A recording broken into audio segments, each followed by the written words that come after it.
ప్రజలు అంటున్నారు ఈయన పవర్ స్టార్ కాదు, పవర్ లేని స్టార్ అని.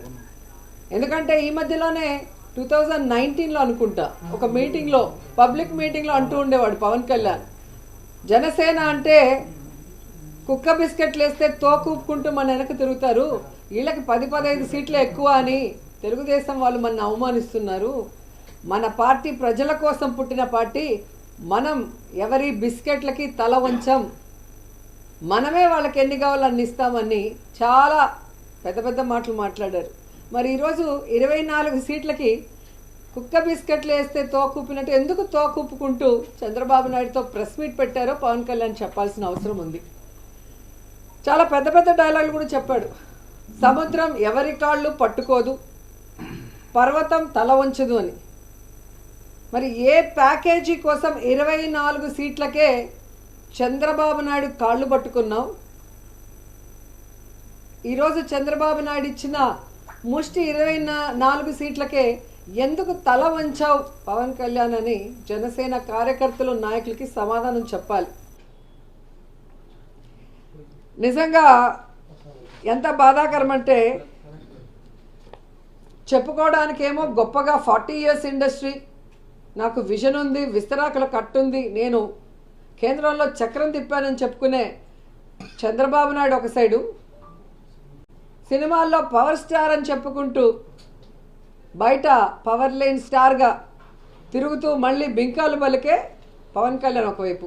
వీళ్ళిద్దరికీ బాగా అర్థమైపోయింది, మనకి బలం లేదు, జగన్మోహన్ రెడ్డి గారిని మనం ఓడించే పరిస్థితి లేదు, కాబట్టి మనం ఎలాగైనా పొత్తు పెట్టుకొని జగనన్నని దించాలి అన్న ఆలోచనతోనే ఈ పొత్తుల కార్యక్రమానికి స్టార్ట్ చేశారు. కొద్దిసేపు బీజేపీ సంకనెక్కాలని చూస్తారు, బీజేపీ సంఖ ఎత్తించుకోపోతే కాంగ్రెస్ సంకనెక్కాలని చూస్తారు, ఆ కాంగ్రెస్ ఎక్కించుకోకపోతే పిల్ల పార్టీలతో పోవాలని చూస్తారు. అంటే వాళ్ళల్లో వాళ్ళకి ఒక గందరగోళం, ఎవరితో పొత్తు పెట్టుకోవాలి, ఎలా వెళ్ళాలి, ఎవరు మనని పొత్తు పెట్టుకోవడానికి అవకాశం ఇస్తారో అర్థం కాకుండా గందరగోళం పరిస్థితిలో ఈరోజు 118 స్థానాలు అనౌన్స్ చేశారనేది మనం అర్థం చేసుకోవాలి.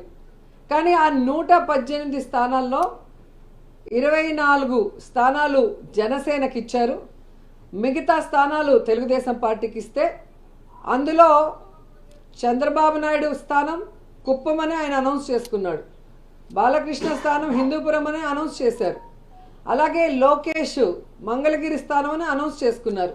కానీ పవన్ కళ్యాణ్ ఎక్కడ నించోలో ఏ స్థానమో కూడా ఇంకా చంద్రబాబు నాయుడు డిసైడ్ చేసేంత వరకు అనౌన్స్ చేసుకోలేని దౌర్భాగ్య పరిస్థితిలో ఉన్నారు. అంటే అర్థం ఏంటి?